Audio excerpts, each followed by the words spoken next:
teman-teman, kembali lagi di podcast Danri dan aku Rida Ulansari dan saya Tentu Alia Putri. Nah, kali ini kita kedatangan guru yang sangat bagus nih. Nah, bisa perkenalkan Pak, namanya siapa? Oke, nama saya Filah Azanul Majid. Di SMK ini saya mengajar mata pelajaran PJOK. Nah, ya, pertanyaan pertama nih Pak, apa yang membuat Bapak tertarik untuk mengajar di sekolah ini nih? Ya, sebenarnya yang pertama itu karena untuk guru mapel PJOK itu kan di mana-mana juga sekolah itu kan sangat membutuhkan.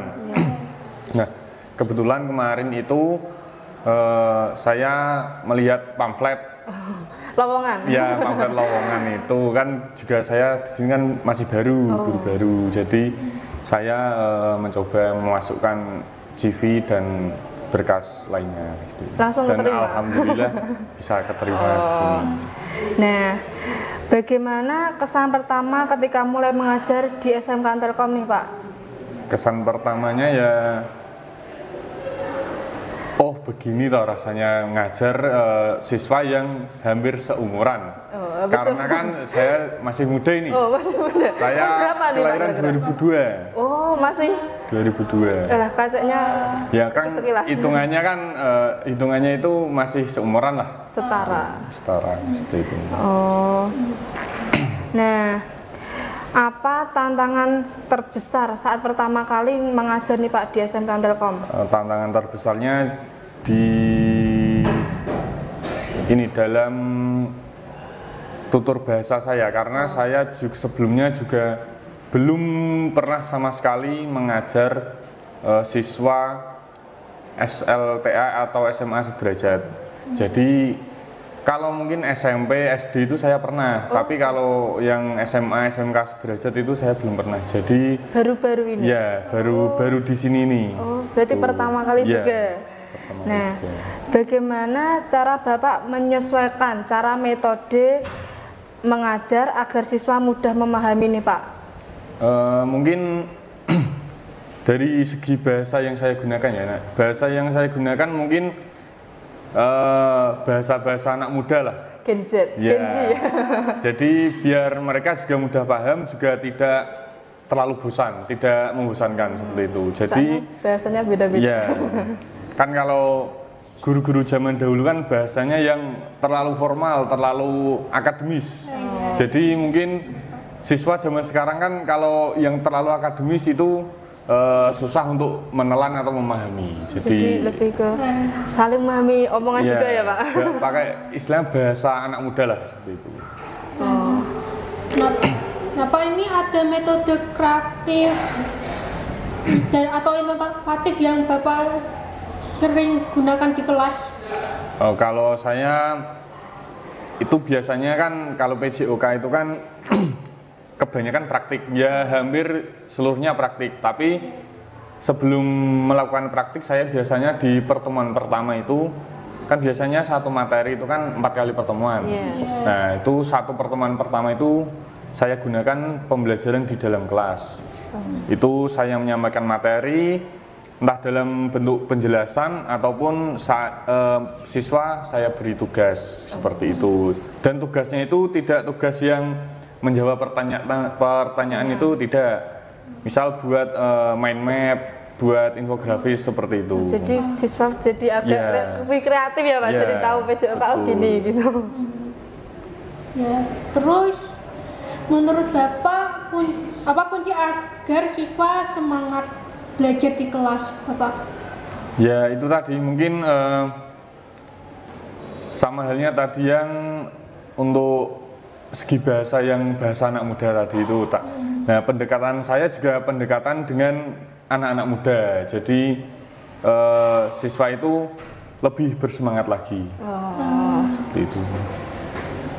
Nah ini bagaimana Bapak membangun komunitas baik untuk siswa?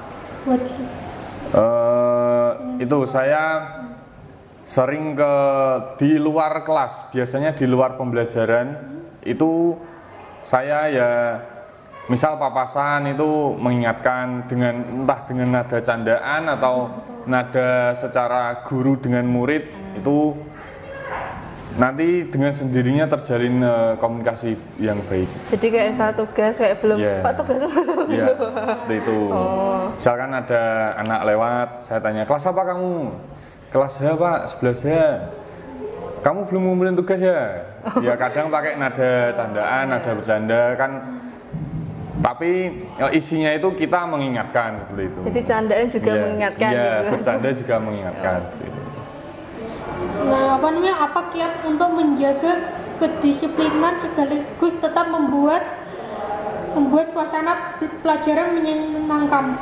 Nah, itu biasanya saya kalau ada yang siswa melakukan tindakan indisipliner atau yang melanggar lah, katakanlah melanggar, itu biasanya saya kasih konsekuensi agar menyenangkan, masih tetap menyenangkan. Itu yang saya kasih konsekuensi satu kelas. Jadi biar satu kelas itu ikut mengingatkan.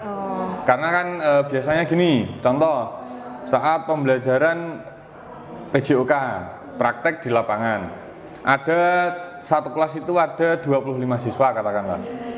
Misal ada 2 anak yang enggak memakai baju olahraga. Nah, itu biasanya saya kasih konsekuensi. Biasanya saya suruh lari muter lapangan. Nah, tapi itu yang saya kasih 2 kelas, satu kelas semua.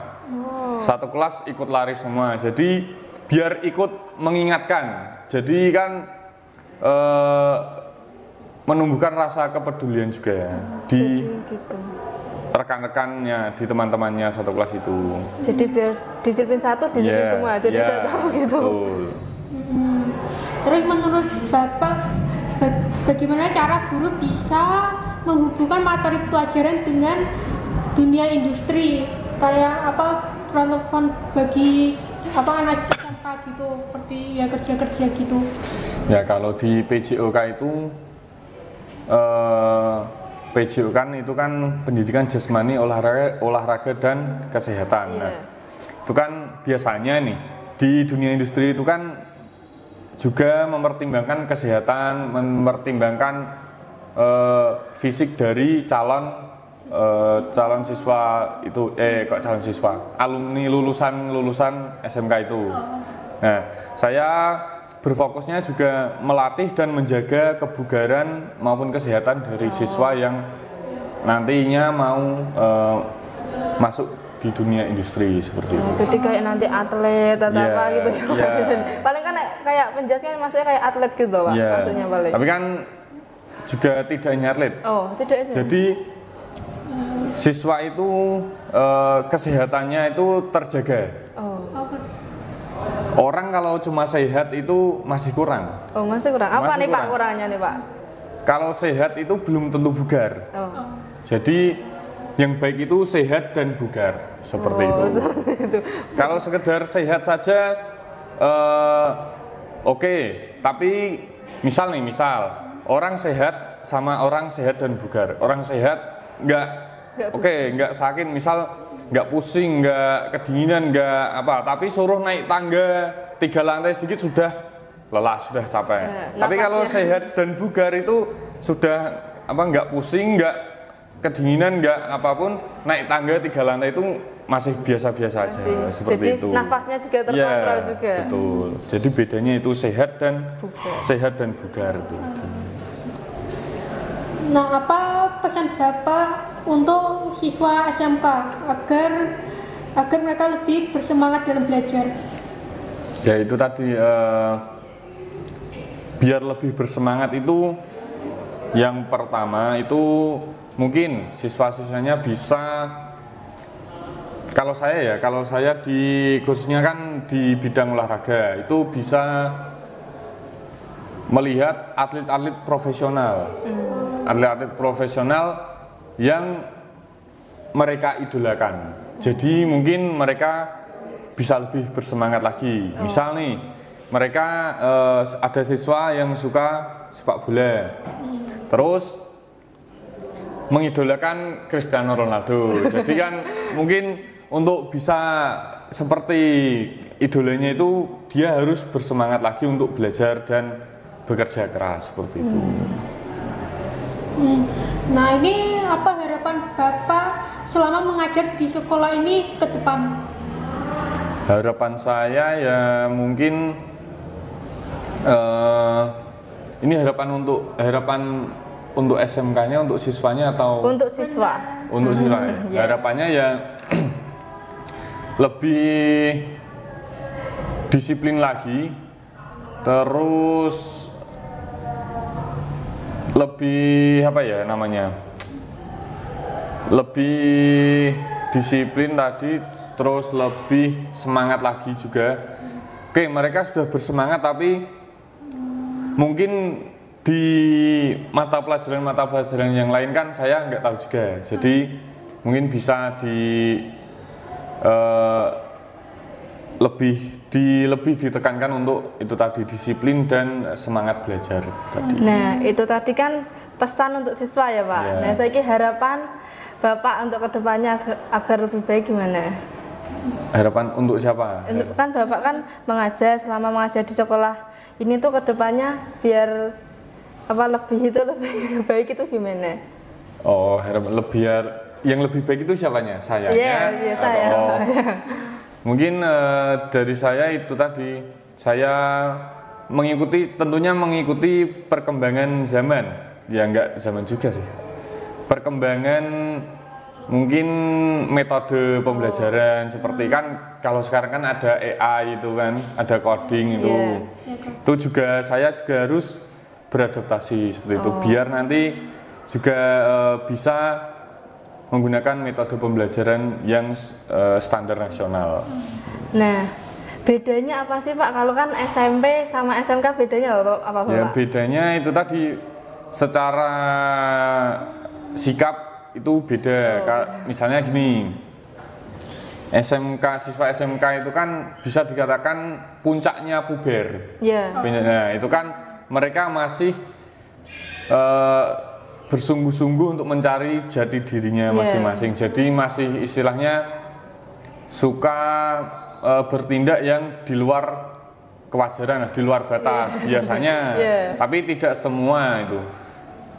Ya itu bedanya itu. Kalau SMP kan masih masa awal puber tapi masih masa awal seperti itu. Jadi kalau semisal emosinya masih mendingan SMP ya, gitu. Kalau misal dikasih tahu, dinasihatin itu masih